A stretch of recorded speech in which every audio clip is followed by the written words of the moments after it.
Now, the human rights group Amnesty International has long been active in Africa, working across the continent on behalf of people like the victims of genocide in Darfur. In 1979, a British comedy troupe launched the Secret Policeman's Ball, which was to become a series of charity concerts and performances for Amnesty International. Well, recently the American Film Institute screened a film festival near Washington celebrating the 30th anniversary of the concert series. VOA's Carolyn has more.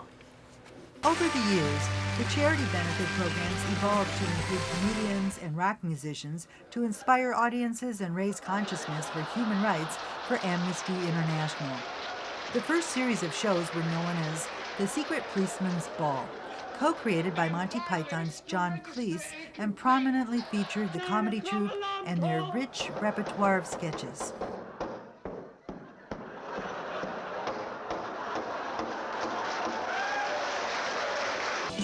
Early artists who cite the show as the starting point for their social activism include The Who, rock legend Pete Townsend, that deaf, dumb, and blind kid sure plays a mean pinball,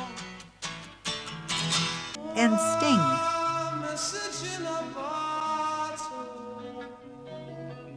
Eric Clapton,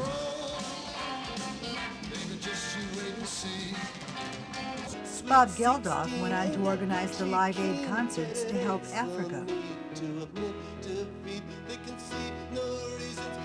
The early events became a role model for later shows, according to the co-producer Martin Lewis.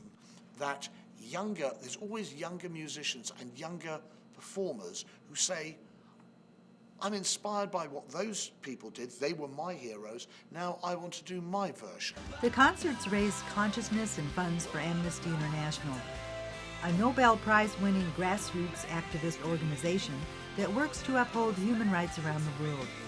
The group advocates fair treatment of political prisoners, fair trials, the abolition of torture, and extrajudicial executions. Bono credits the Secret Policeman's Ball with inspiring him to be politically active.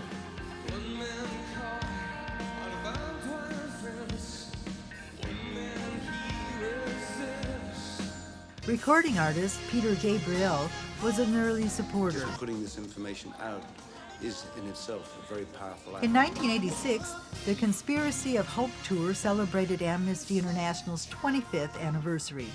By then, artists evolved to become more politically vocal, such as Sting. Any government or any leadership that depends on torture, guns, the jackboot, is irrelevant in the 20th century. It's irrelevant to the evolution of this species on this planet. Martin Lewis is one of the founding co-producers. So the work of Amnesty, which is sadly still necessary. I mean, I wish one could say there is no need for amnesty, but the reality is there's so many human rights abuses throughout the world that the work of Amnesty, the campaigning work and the research work is still vital. Fortunately, we have these wonderful entertainers who are prepared to commit themselves for free to raise money and awareness, and that inspires young people to join Amnesty, and that's a wonderful thing.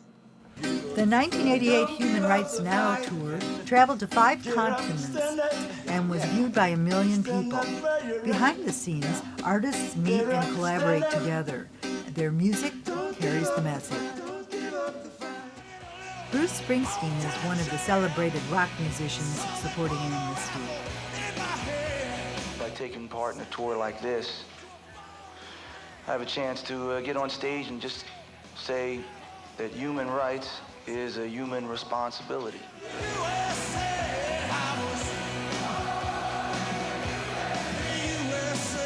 The Amnesty International Paris concert marked the 50th anniversary of the Declaration of Human Rights. Well-known recording artists such as Jimmy Page performed.